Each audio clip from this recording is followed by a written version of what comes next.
welcome to a session with us on Aucademy. I am Dr. Chloe Farahar, and I am joined today by an Aucademy elf called Ben, who is on screen currently as a potato filter to feel comfortable being on screen. And it's very exciting. I'm so pleased to have today Gregory Tino, who is being supported by Linda. Is that right? Yes. Yep. Fantastic. And today we are talking about Apraxia and Synaesthesia with Gregory. And so we've got a couple of videos that Gregory has shared with us to share with you. And we've got a few questions that we're going to chat about with Gregory as well, about what it's like to experience Apraxia and Synaesthesia.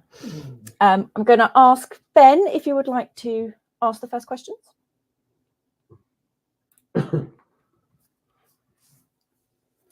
So Ben is asking, what are your interests, Gregory? So what interests you?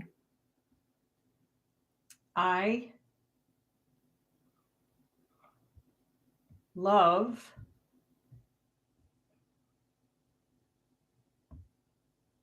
writing. I am an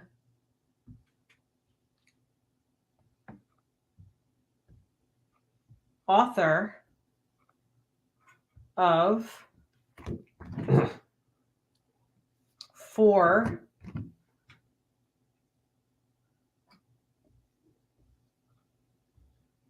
books, and I write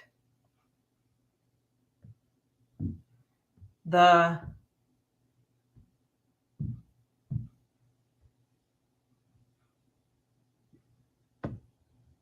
keep going. The narrative for videos. Oh, nice. So the videos that we're sharing today. Yes, he wrote the second one that you'll see, his poetry is Synaesthesia. He wrote that. And the first video that you're going to see is one of many videos on his YouTube channel. He writes the narratives for all of them. And then with him and my sister and myself, we do the videos for him. And they're really lovely. And the poem is really lovely as well. So we'll get to share that because we'll share that as part of today's session. And actually, Aucademy elves at some point will grab the links and things for Gregory's books so that we can share those with people and people can actually find those as well, which would be really good.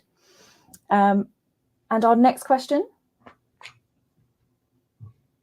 Ben is thinking, what is the next question?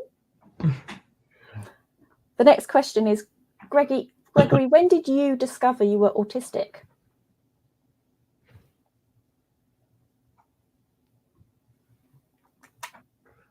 Tell my mom to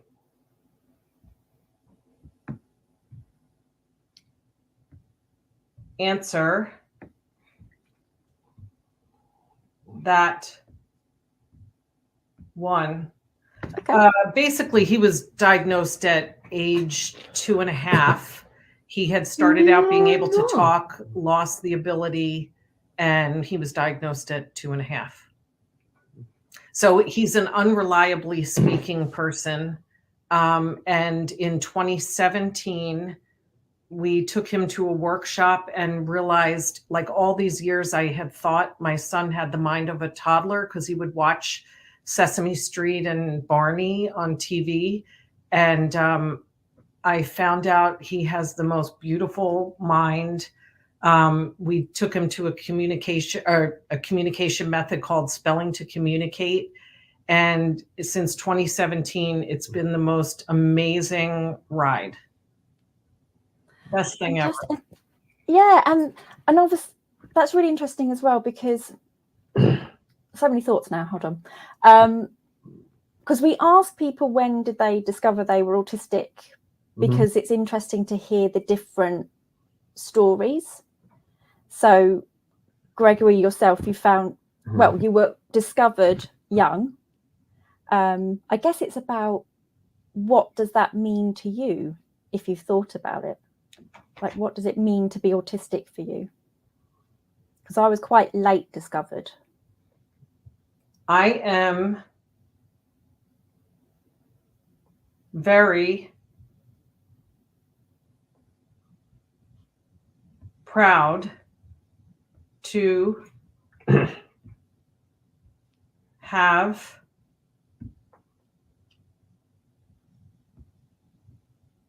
autism,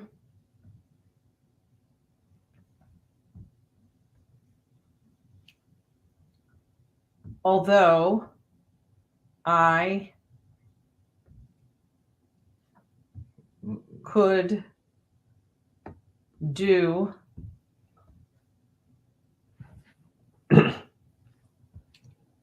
without my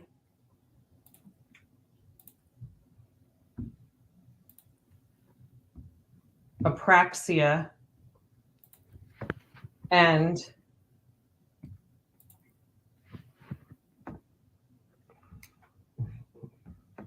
seizures. No. Yeah. No seizure. Nope. We're not a fan.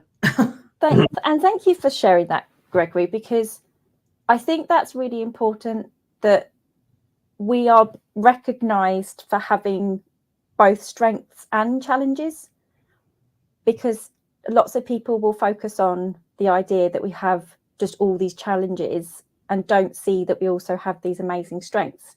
So there's going to be a number of us as autistic people that wish we weren't disabled in certain ways. So I can understand, I think, the desire to maybe not have apraxia and seizures. That sounds really difficult. Do you want to say anything back?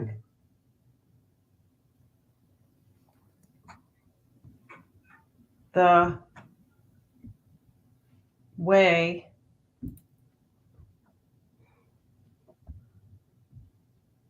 autism helps me to see the world is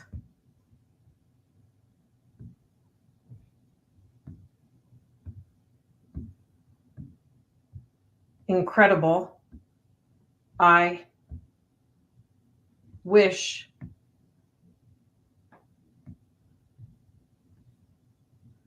that's good. Everyone could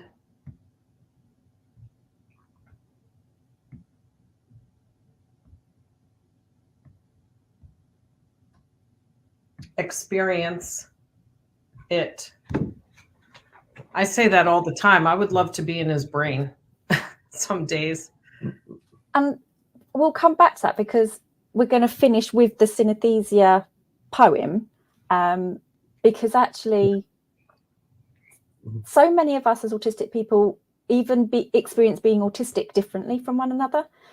But I'm going to mention it when we later get to the video for the Synaesthesia one, that, you know, I've got a friend who experiences synaesthesia and it'll be different to Gregory. And so it's just really lovely to hear everyone's different ways that they experience the world. But I do agree, I love meeting, this is what I do. I just meet autistic people all the time. And I love it because you get to find out amazing things.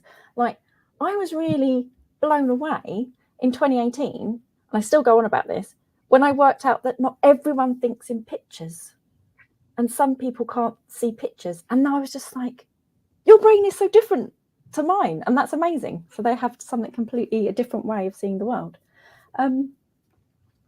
Fantastic. So I'm going to play Gregory's first video called My Letterboard Life. So feel free to do what you like and to regulate while we're playing that video, and then we'll come back to a couple more questions. Okay? Yep. Fantastic. Right, let's do the sharing screen.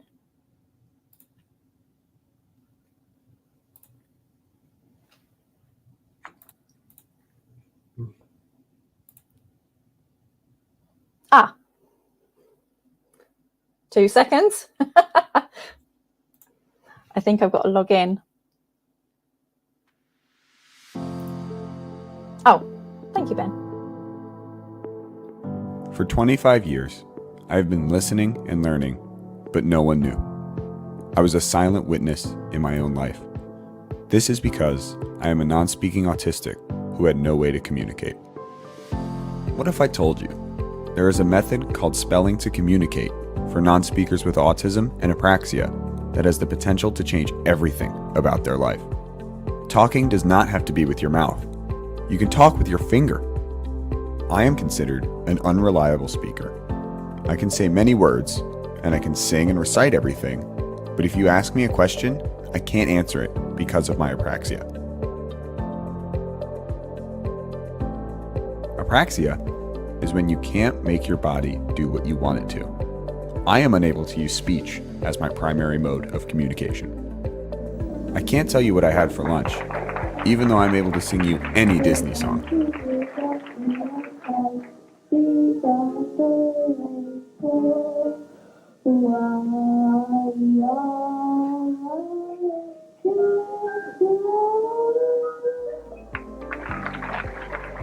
I am capable of understanding completely, and I assume most other autistics are capable as well. And all right, so here's a little prior knowledge question for you. What subject that people study today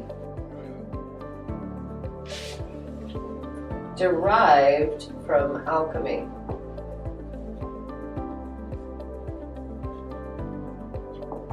So what present day subject are derived from alchemy, do you think? Take a guess. Bam. C. H. Right to it. E. M. Good. I. S. Right to it. T. Right. R. Right. Right there. So just based upon what he's got rolling around on that noggin, because Gregory has been listening his whole life, haven't you, Gregory? He's been soaking everything up. Spelling to communicate may seem simplistic and low-tech, but it has enabled me to express myself like never before. I've tried other methods. Many of them rely on choices that someone decides for you. It may not be what you really want to say. All right, Gregory, from the lesson that we just did, what movie is the #1 best-selling soundtrack from? I'm currently learning the keyboard. It is more challenging than the letterboard because it uses more fine motor control and requires more scanning. I'm hoping Autism and I can learn to express ourselves fully this way too. Nice job, bud. Now, in addition to telling you that I want a haircut, I can let you know I like it short on the sides and faded on the top. I can tell you not just that we should take a walk, but that I want to go to Ridley Creek State Park. Now I can tell you, not only that I am in pain, but that it feels like it might be another kidney stone. Hi. Now I can greet my good friend, My. Brian, exactly how I want to. Homie.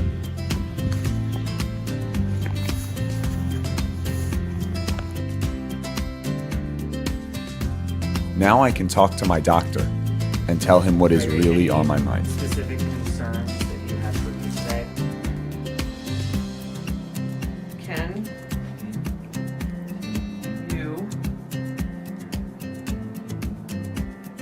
talk to me about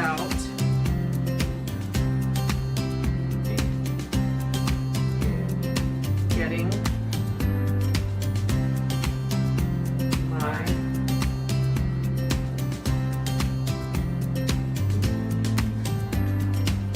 booster shot?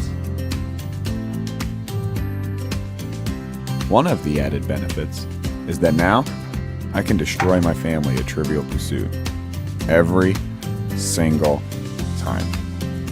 All right, you're on green, so Which famous painter lost an ear?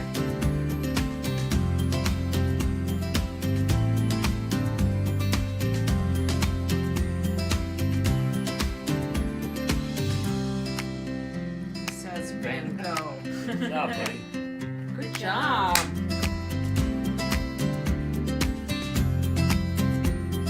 I want you to realize that this has changed not only my life, but the lives of all my wonderful friends who are in varying degrees of fluency.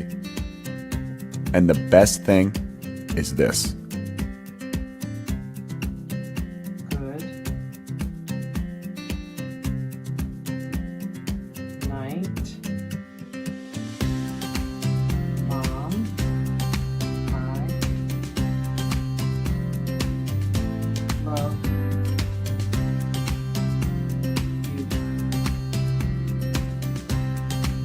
I love you too, buddy.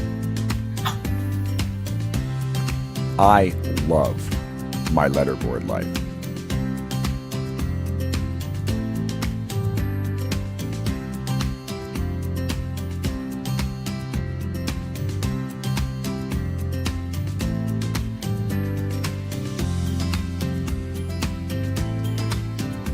I love my letterboard life. I love my letterboard life.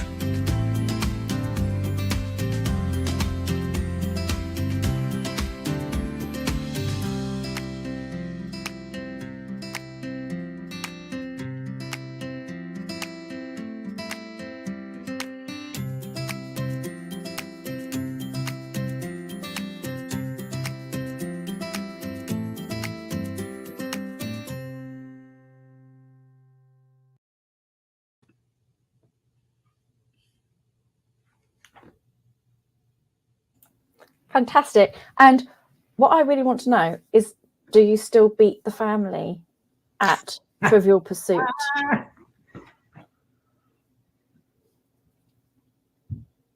Hell. Exclamation point. Kicks our butt. Yeah, I'm really not that good at Trivial Pursuit. It has to be really particular topics. If it's do you have the different types of Trivial Pursuit? We do. We have all different types. You know, now that he's able to communicate, like that's one of our things we love to be able to do as a family, because he can join in now.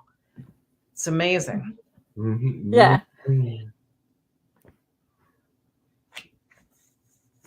Did I miss something? No, he's just he can't stop his mouth sometimes. He Nope. just No worries. Yep. Just hoping, just making sure I wasn't missing anything. Yes, I was just thinking, because Gregory explained in the video that other methods are not as useful. So the picture board, like say, low tech, but does the job. Although tiring, because obviously having to lift your arm repeatedly, I can imagine must be quite tiring.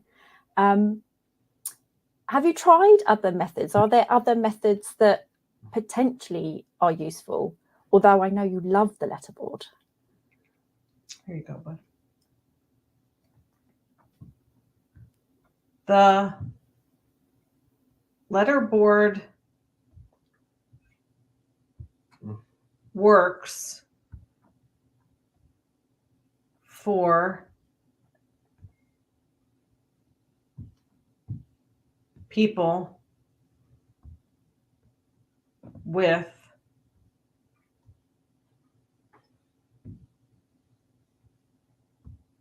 apraxia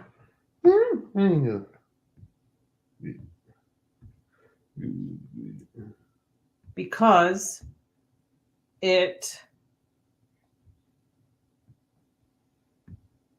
uses gross motor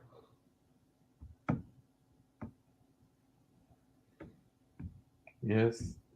instead Yvonne, of fine motor. Yeah, that anything that they used for him in school, anything that requires fine motor, he was unable to do. And that's why we had so much success with this.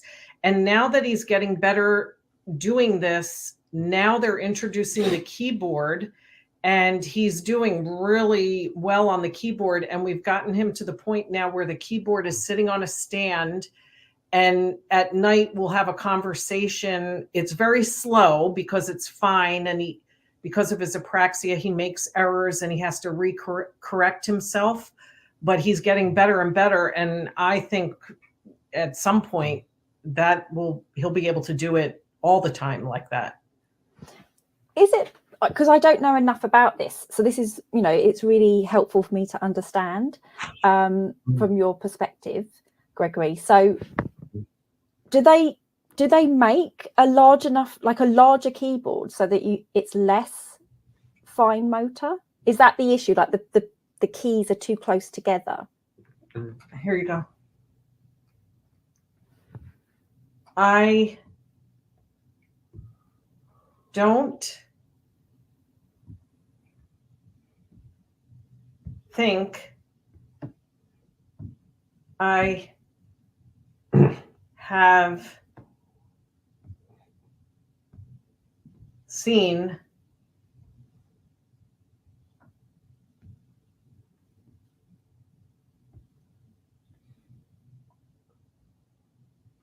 a keyboard with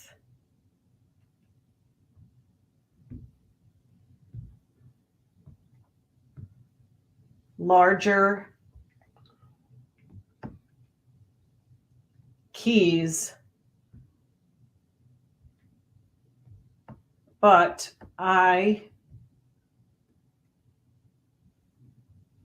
would love that! Exclamation point. I've tried to find keyboards with larger keys. They have them for the visually impaired, but it's the letter on the key that's bigger, not the actual key. So that would be a great thing if someone would invent that. It would make it so much easier for him and for people with apraxia and fine motor issues. It just seems so obvious, like how useful that would be. So if there's anyone watching and you're a tech person and you can make things, we would appreciate, for our minimally speaking or unreliably speaking or non-speaking autistic community members, or anyone who experiences apraxia, very large keys that will work for the use of the gross motor skills. Because I'm assuming they potentially would also need to not be quite as sensitive, maybe. Yeah, that's the issue when he's typing. Because of his apraxia, sometimes he'll hit the wrong thing and it registers and he has to correct. I mean, that's why whenever we're doing podcasts or whatever, we always use the letterboard because we spend half the time correcting ourselves. Trying to work out what you're wanting to say. Yeah. Because I'm thinking, I mean, I got really nerdy into keyboards at one point because I wanted a very particular lot of keys, which is I want them to take a bit of power to press for the feedback, but not make loads of noise. And that's a very particular key. And I can't remember if it's like an orange key, switch key, or a brown key. But you can get very particular keyboards that do that. They're not as sensitive. So more like if you're imagining pressing an old typewriter. So you've got to give a bit more pressure and things like that, because I think nowadays they make them really sensitive, and actually that's not necessarily helpful. Okay, right, we need somebody tech savvy to design something, and Gregory can test it and tell you if it works or not. Okay, I'm really interested in that, so we can talk about, we'll see if we can find someone. That'd be really interesting. And the reason I ask is because obviously there's so many forms of alternate means of communicating. And that's so important that we recognize that mouth words aren't the only way of communicating, and it's a privilege that some people don't have the ability to do. I mean, I imagine it's quite difficult to learn sign language as well then, because of the differences in motor skill.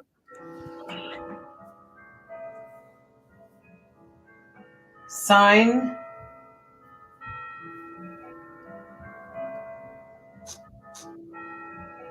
language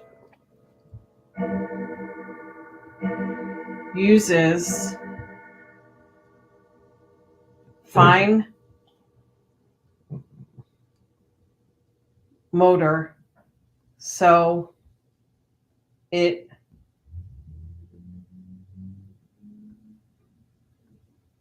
never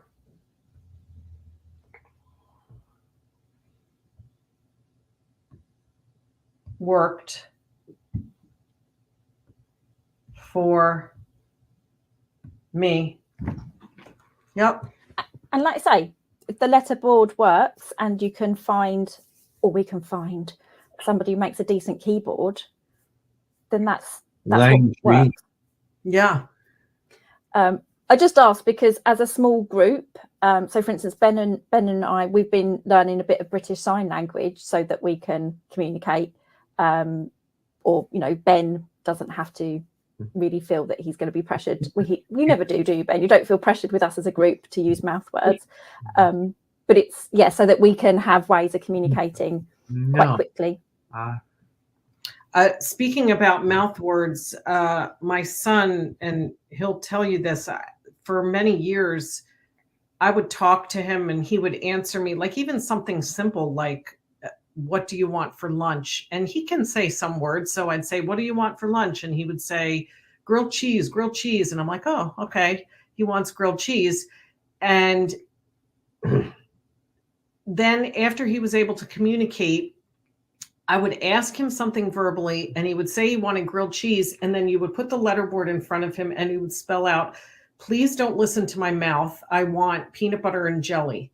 So even the most simple of things that I thought all those years were his true intent never were, even yes and no.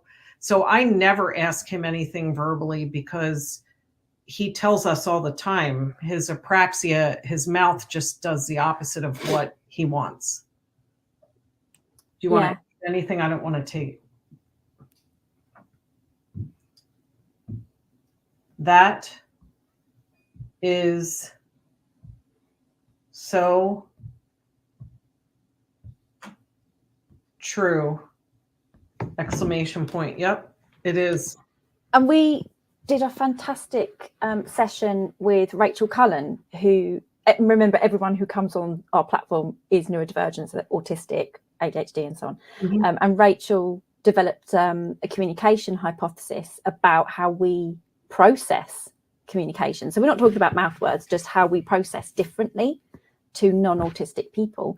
And they'd worked with people in, you know, residential homes and things, and had picked up, they were communicating, that one person they talk about was communicating and saying, I can't remember what their name is, I'm afraid, but the person was saying their name and then saying, is not trampolining, is not, I don't know, at the park or something like this. They were doing their best to communicate, I'm bored. And it took Rachel, as an autistic person who understands linguistics, to work out, because everyone else around that person was just like, oh, it doesn't mean anything, it's just nonsense. And it's kind of like, okay, no, they're communicating something, you just have to work out what it is. So it's really, that you found a method that means Gregory gets to say, actually, can you not necessarily pay attention to my mouth words and actually read or, you know, understand my words from the letterboard, which is very eye-opening, very, very eye-opening for me. I mean, you've written 3 books. I'm a really bad academic, Gregory. I haven't written any books. I've done like 2 chapters. It's just a lot of work. So I'm very jealous because of the energy that goes into writing a book. Ben's just like 4 books. Like Ben also would love to write a book, but I think with you blame your ADHD, don't you, for not starting a book. So yeah, fantastic. What other notes? I don't want to go through too much of this, because you've kind of talked a bit about this, and obviously in the video you talk about you know, what it's like to be non-speaking or unreliably speaking.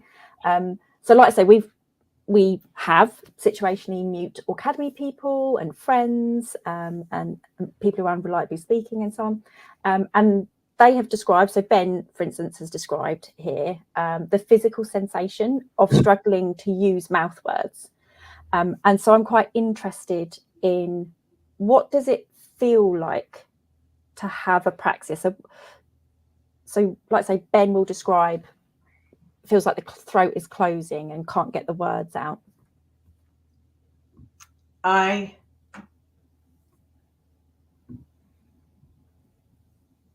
heard it. Keep going, bud. Hold on, he's a little bit stuck. I heard it. Go ahead. But that Described once as it being like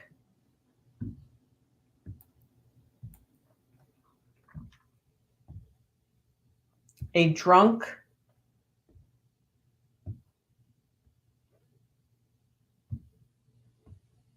toddler and that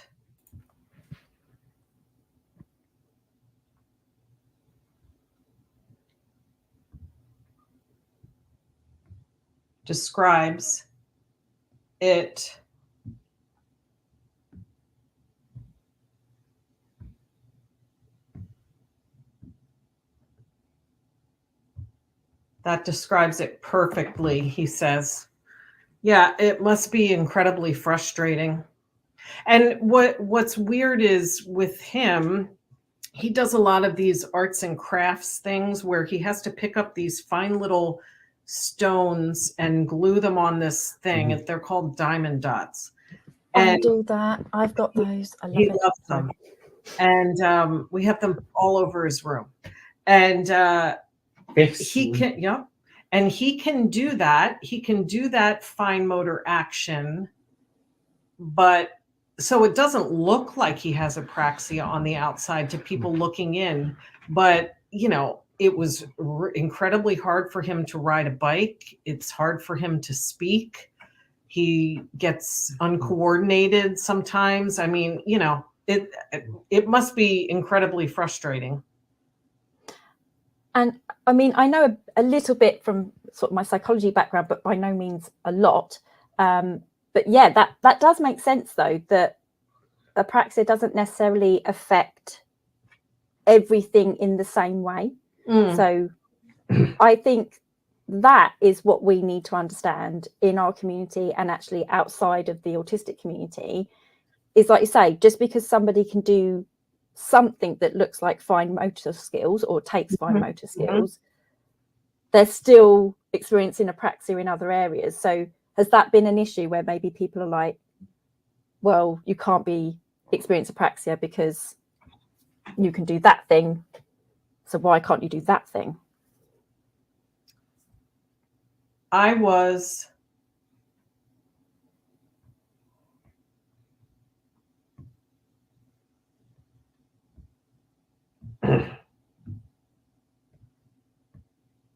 underestimated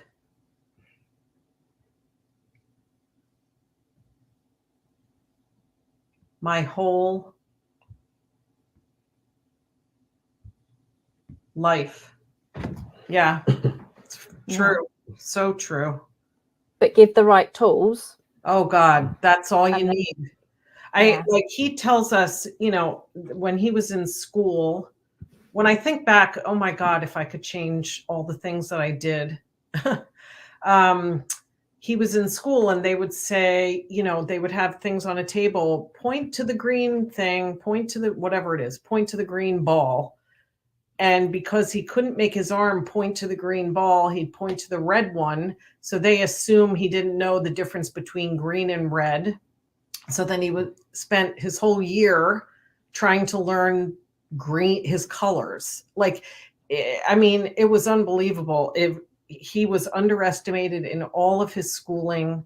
That's why we're working towards, he has said he wants to go back to college, and he wants to make up for all those lost years of school. I don't know. And I don't want to put words in anybody's mouth.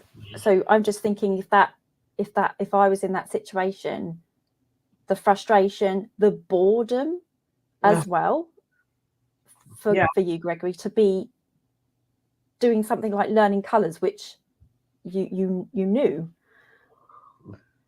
School was a mind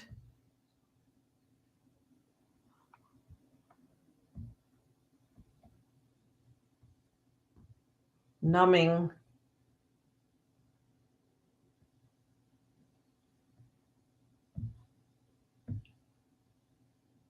nightmare. I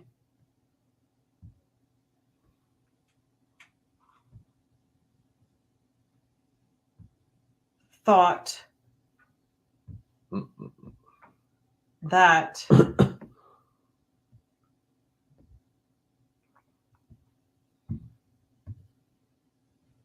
I wouldn't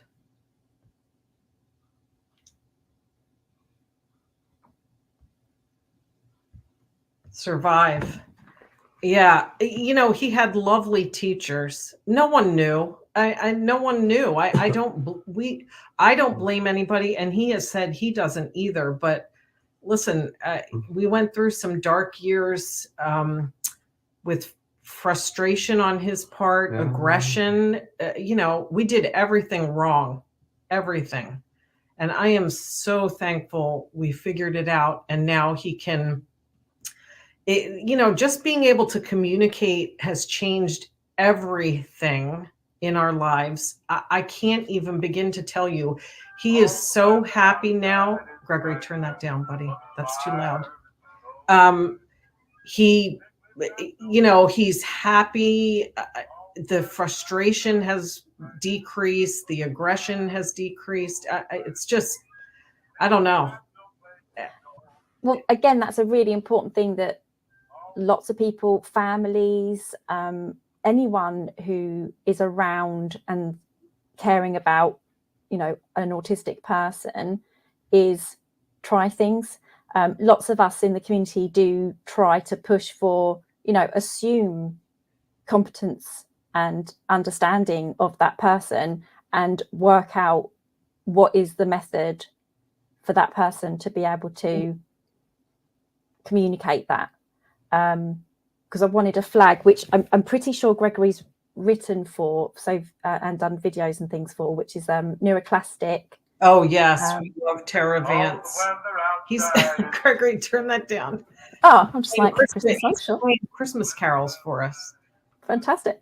Yeah, because I want to flag that, because I know that Neuroclastic really pushes for the understanding and hearing from the voices of non-speaking or unreliably speaking autistic people. I also know Not an Autism Mum has also done a lot to try and say we need to broaden our understanding of what alternate communication means as well. And Gregory, I genuinely hope that you do find a college that will accommodate appropriately. I do know we've had them on here. They're an unreliably speaking PhD student in the States. And now I need to find the video. Can somebody grab the video? Actually, sorry, I'll grab it. Because I'm trying to think what university they're at. but they teach, and sometimes In the they United can't. States, you're saying? Yeah, and they can't. Sometimes they can't use mouth words to teach, so they have to use alternate means to communicate to their students. So I hope you find a college that will appropriately accommodate so that you can learn.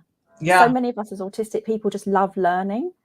So let me just find the video to actually remember what we'll find the university college. Don't worry about that. It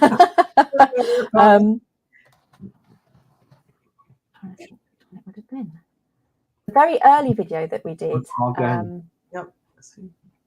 There's a, now that he's doing the letterboard and we've been connected with all these people all across the country, spelling to communicate is really taking off, and a lot of people are becoming aware of this. And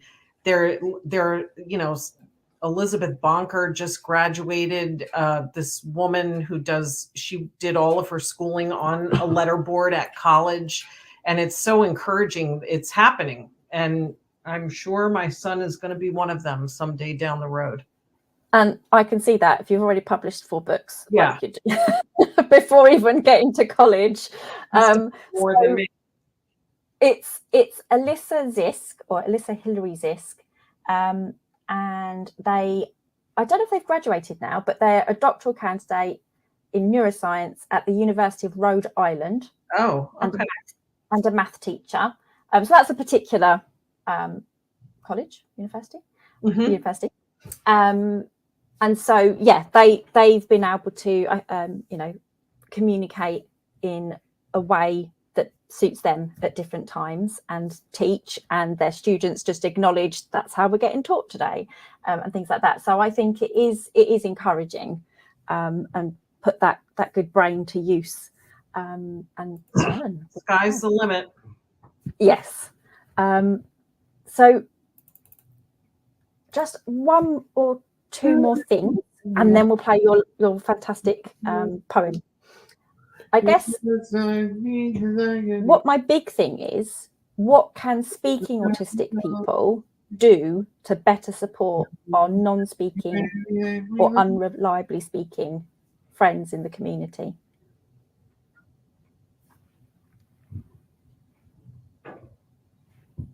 I think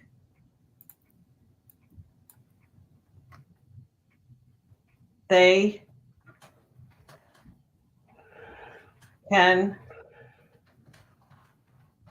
try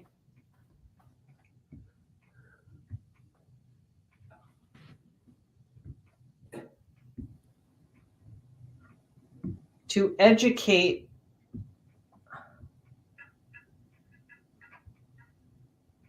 about us, but not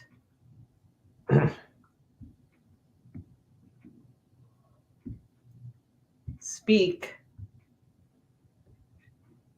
for us.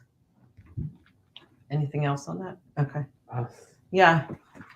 All done. 100. No, go ahead, Chloe. I was just going to say 100%, Gregory. I that's why obviously I wanted you to come and talk to us, because I do not want to speak on behalf of anyone. I want people to be able to communicate in their way. And importantly, if at any point you decide you'd like to come and do a different session with us at Aucademy on a different topic related to being autistic, we would love that. So I also want it to be that it's the things you really want to be talking about as well. So we're really pleased that you wanted to talk to us about experiencing apraxia, and obviously we're going to show the synaesthesia poem. But we want you to know that we respect you for your knowledge on whatever topic it is you'd like to talk to us about.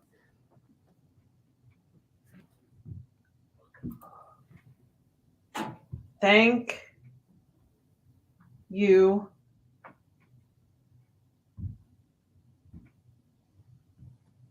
so much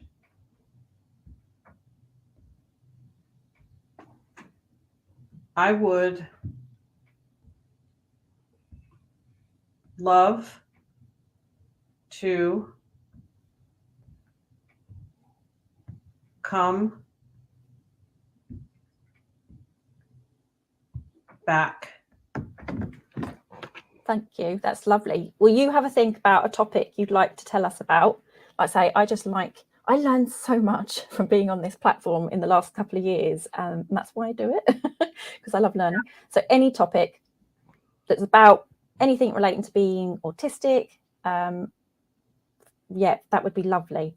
So I'm going to let Ben ask our final two main questions. Hopefully they're nice and short, and then we're going to do the synesthesia video.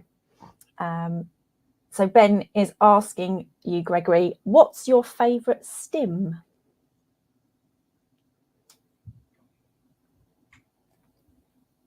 I love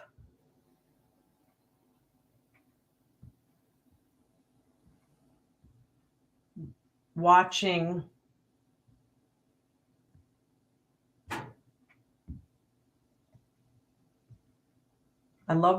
credits. Yes. He watches credits to some of the old TV shows he used to watch. Something about, I don't know, what does it do? Why do you love it so much? To me, it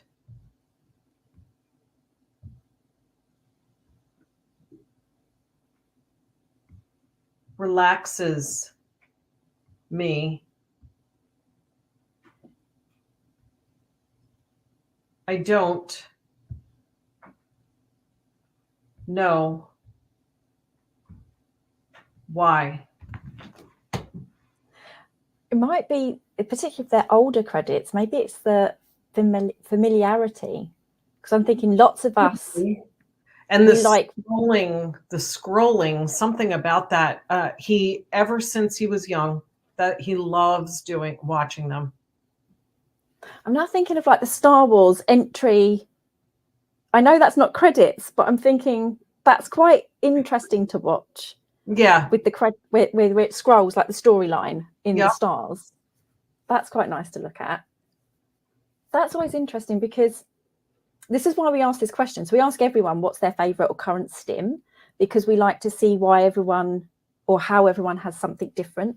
Mhm. So maybe Gregorys is more the visual, like you like something about the visual of it. I believe so. Whereas I really like movement things, and that's what I'm saying. I like find out what other people are doing or liking. But Ben, what are you particularly? What's a particular stim for you? So I keep coming back to like these ones. So it's like a really Like a fidget type. Yes. But I've taken one of the bits out so that it like jiggles your hand. Yeah. So I like the feedback of that. Like the sensory of that. Yeah.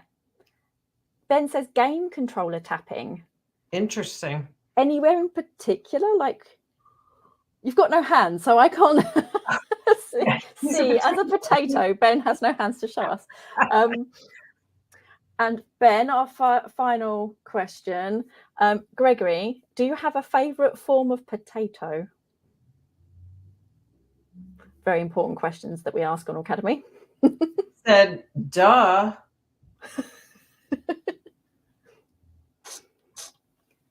French fries. What else is there? Yeah, he would turn into a French fry if we let him, actually. We love All done. Yeah. Ben loves this question, don't you, Ben? You'd like to know what everyone's favourite form of potato is. Fantastic. So we're going to finish off with playing Gregory's synesthesia video. And again, I find this interesting because I mentioned earlier that my friend Jessica, or our friend Jessica, has a form of synesthesia where they see autistic people as particular, like different shapes and colours. And and non-autistic people are spiky shapes that don't make them feel very comfortable. Oh, interesting. Huh. I know. And I'm just, yeah, I find it really interesting. Like synesthesia is just fascinating. Oh, So I don't know, beautiful. in the video, do you explain, Gregory, the type of synesthesia, like what your brain does or sees or smells or hears? And I see colors with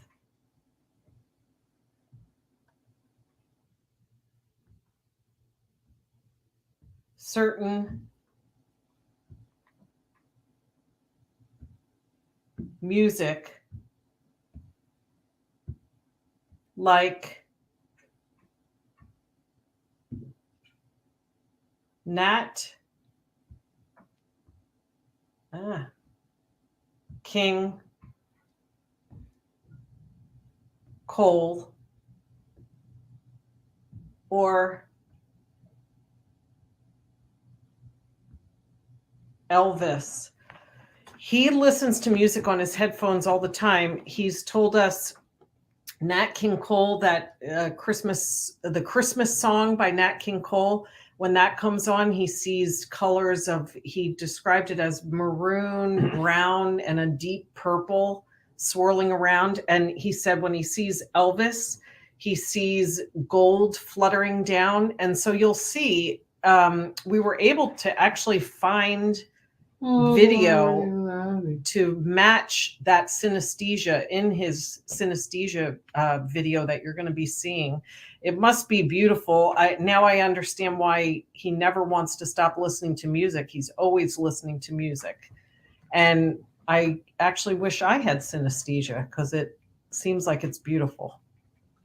That sounds really, really cool. And like I say, if you found ways of trying to demonstrate Gregory's experience in the video, so I think that'll be interesting.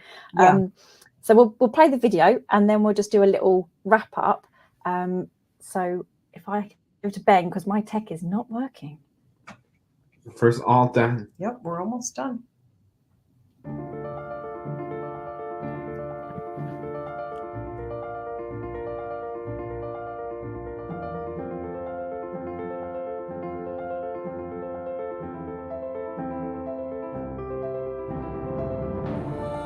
Colorful beauty as music plays.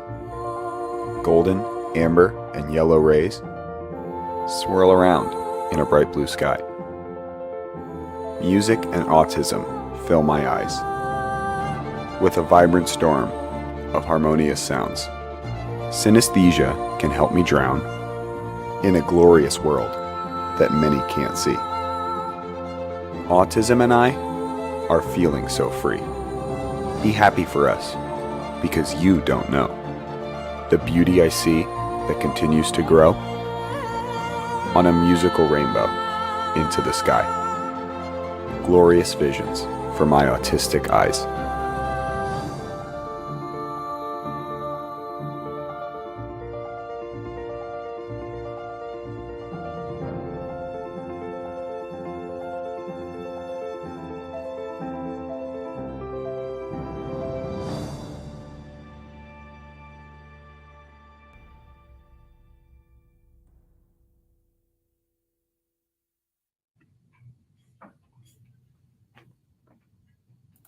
Thank you. That's a really lovely thing for us to end on.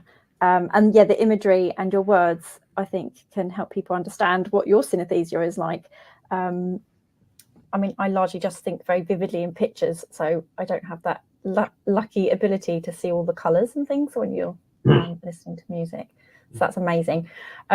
Gregory, thank you ever so much for using your energy, because I respect that that's a lot of energy to use your picture board with us, and so we really appreciate that. And if you think of a topic that you'd like to come back on and educate us about, however you'd like to do that, you could make a video, or you decide how you would like to do that, we would be so pleased. He said, you